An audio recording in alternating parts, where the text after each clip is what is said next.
নমস্কার বন্ধুরা, আশা করছি তোমরা সবাই খুবই ভালো আছো। তো এখন তো চারিদিকে বাইরে বৃষ্টি হচ্ছে, বর্ষা মরশুম। তো এই বর্ষার মরশুমে কিন্তু খুব সহজে কিন্তু বাড়িতে কিন্তু এই চিকেন পিৎজার রেসিপিটা তোমরা কিন্তু অবশ্যই একবার ট্রাই করতে পারো।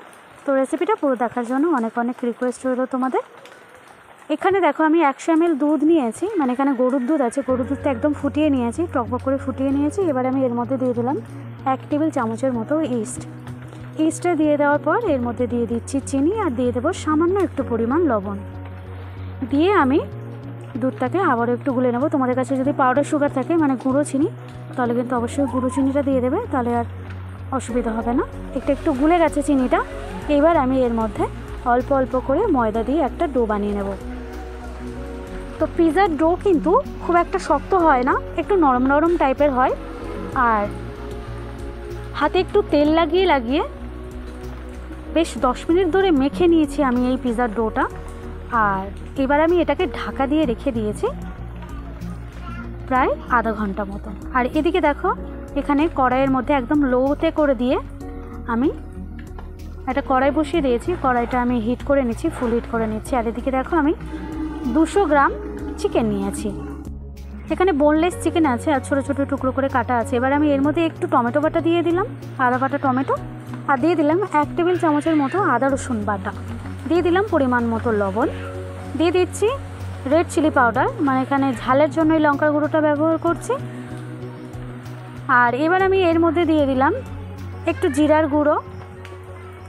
আর এখানে দিয়ে দিলাম একটা মশলা, ভাজা মশলায় আমি কি ব্যবহার করেছি, কি দিয়ে ভাজা মশলাটা আমি রেডি করেছি, সেই ভাজা মশলাটার ইনগ্রিডিয়েন্টসগুলো আমি কিন্তু ডেসক্রিপশানে দিয়ে দেবো। তো সব কিছু দিয়ে আমি খুব ভালো করে চিকেনটাকে ম্যারিনেট করে নিয়েছি।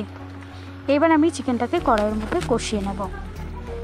তো তার জন্য এখানে দেখো আমি একটা কড়াই বসিয়ে দিয়েছি, আর কড়াইয়ের মধ্যে দিয়ে দিলাম 2 টেবিল চামচ পরিমাণ সাদা তেল। সাদা তেলটা দিয়ে প্রথমে একটু কড়াইটাকে গরম করে নিচ্ছি। আর কড়াইটা গরম হয়ে গেলে এবার কিন্তু আস্তে আস্তে চিকেনগুলোকে আমি ফ্রাই করে নেব। তোমরা যারা আমার চ্যানেলটাকে সাবস্ক্রাইব করেছো, আবারও বলছি তোমাদেরকে অসংখ্য ধন্যবাদ। আমার এই নতুন চ্যানেলটা ক্রিয়েট করেছি আমার পাশে থাকার জন্য। আর যারা আমার নতুন সদস্য, আমার ভিডিওটা যারা নতুন দেখছো, তাদেরকে রিকোয়েস্ট রইল আমার চ্যানেলটাকে সাবস্ক্রাইব করে আমার পাশে থাকবে। আর বেল বাটনটা অবশ্যই একটু প্রেস করে দেবে, তাহলে সবার আগে কিন্তু আমার রান্নার যে কোনো নোটিফিকেশান তোমাদের সবার আগে তোমাদের ফোনে পৌঁছে যাবে। তো দেখো, এরকম ঢাকা দিয়ে আমি কিন্তু চিকেনটা পুরো রেডি করে নিচ্ছি। আর এরকম ঢাকা দিয়ে কিন্তু চিকেনটাকে রান্না করে নিতে হবে। তার কারণ ঢাকা দিলে যে বাষ্পটা বেরোবে, সেই বাষ্পে জলে কিন্তু চিকেনটা ভেতর থেকে একদম রান্না হয়ে যাবে। তো দেখো, এইভাবে মোট আমি 2বার ঢাকা দিয়ে দিয়েছি, আর এরকমভাবেই কিন্তু চিকেনটা রান্না করে নিয়েছি। তো দেখো, চিকেনটা কিন্তু অলরেডি আমার সেদ্ধ হয়ে গেছে। এবার আমি এই কড়াইটা নামিয়ে রাখবো। আর ওদিকে দেখো, যে পিৎজার জন্য যে ডোটা রেডি করেছিলাম, সেই ডোটাও কিন্তু একদম রেডি, একদম সফট একটা ডো তৈরি হয়েছে। এবার আমি এর থেকে বেশ বড় করে একটা লেচি কেটে নিচ্ছি। এবার একটু গোল শেপ দিয়ে নেব। তোমরা যে থালাতে পিৎজাটা বেক করবে, সেই থালাটার মাপ অনুযায়ী কিন্তু এই রুটিটা রেডি করে নেবে। খুব বেশি পাতলা হবে না, আবার একটু মোটা টাইপের হবে, খুব বেশি মোটাও হবে না, আবার খুব বেশি পাতলা হবে না, মিডিয়াম একটা রুটি তৈরি করে নিতে হবে। তো দেখো, এই রুটিটা আমি রেডি করে নিয়েছি।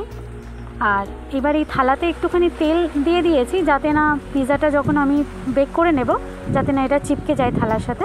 তো এবার আমি চারিদিক দিয়ে দেখো একটু টেনে রুটিটা এরকম একটু ভাঁজ করে দিয়েছি, যাতে কি না যখন পিৎজাটা রেডি হয়ে যাবে তখন একদম দোকানের মতো কিন্তু দেখতে লাগবে। তো দেখো, রুটিটা আমি একদম সম্পূর্ণ রেডি করে নিয়েছি, চারিদিক দিয়ে একটু। আর এইবার আমি একটা ছোট কাঁটা চামচ দিয়ে এরকম রুটিটার মধ্যে একটু ছিদ্র করে দিচ্ছি। এরকম ছিদ্র করে দিলে কিন্তু খুব তাড়াতাড়ি কিন্তু রুটিটা ভেতর থেকে সিদ্ধ হয়ে যাবে আর একদম ফুলে উঠবে। তো দেখো, এবার রুটিটা যখন এভাবে আমি রেডি করে নিয়েছি, কাঁটা চামচ দিয়ে ছিদ্র করে নিয়ে নেওয়ার পর এর মধ্যে আমি দিয়ে দিলাম পিৎজা সস। এই পিৎজা সসটা কিন্তু আমি বাজার থেকে কিনে এনেছিলাম। তো সেই সসটা আমি ভালো করে রুটিটার মধ্যে দিয়ে দিলাম। আর এবার এখানে আমি মাদার ডেয়ারি যে চিজ, এই চিজের যে বারটা এনেছিলাম, এই চিজটা এরকম গ্রেট করে, এটা কিন্তু খুব ভালো চিজ, তোমরা একবার মানে ট্রাই করে দেখতে পারো, খুব সুন্দর চিজটা। আর এইবার আমি যেভাবে পিৎজা ব্রেড রেডি করে আমি সেইভাবে কিন্তু রেডি করে নিচ্ছি। তোমরাও এইভাবে সুন্দর করে ব্রেডটাকে কিন্তু সাজিয়ে নেবে। তো সব কিছু ভেজিটেবলগুলো দেওয়া হয়ে গেল। এবার আমি ওপর থেকে এবার চিকেনটা দিয়ে দেবো। এখানে আমি একটু ভরপুর চিকেন দিচ্ছি, মানে বেশি পরিমাণ চিকেন রাখছি, এতে কিন্তু খেতে কিন্তু অসাধারণ লাগবে। তো তোমরা এরকম একটু বেশি করে চিকেনটা দিয়ে দেবে। আবারও ওপর থেকে চিকেনটা দিয়ে দেওয়ার পর আবারও ওপর থেকে আমি এবার একটু মজরেলা চিজ দিয়ে দেবো। এর আগে কিন্তু আমি একটা পিৎজার রেসিপি তোমাদের সাথে শেয়ার করেছিলাম, তো সেটা আমার নতুন মানে হাতে করেছিল, ফার্স্ট টাইম পিৎজাটা বানিয়েছিলাম, খুব ভালো হয়েছিল, তবে চিজটা কিন্তু অতটা ভালো ছিল না। এইরকম মজরেলা চিজ দিয়ে একবার বানিয়ে দেখো, অত্যন্ত অত্যন্ত টেস্টি হবে, আর একদম দোকানের মতো হবে, একদম টানলে যেরকম সুতো সুতো মতো ওরকম হবে। আবারও দেখো ওপর থেকে আবারও একটু মাদার ডেয়ারি যে চিজটা মানে বারটা ছিল সেটা আবার একটু গ্রেট করে দিয়ে দিলাম। তো ব্যাস, পিৎজা ব্রেড কিন্তু একদম রেডি। এবার কিন্তু এটাকে আমি বেক করব। তো চলো, কড়াইটা ওদিকে ফ্রি হিটও করে নিয়েছি। এইবার আমি কড়াইটা এবার ঢাকা খুলে নেব, নিয়ে ব্রেডটাকে মানে থালা সমেত কড়াইয়ের মধ্যে আস্তে আস্তে একটা সাঁড়াশি দিয়ে এরকম বসিয়ে দিয়েছি। এবার আমি ওপর থেকে ঢাকা দিয়ে একদম মিডিয়াম টু লো ফ্লেমে এটাকে 40 মিনিট কিন্তু হতে দেব। 40 মিনিট হোক, আমি 40 মিনিট পরে ফিরে আসছি। 40 মিনিট হয়ে গেছে, আমি এবার ঢাকা খুলে নিচ্ছি, দেখা যাক পিৎজাটা কেমন হয়েছে।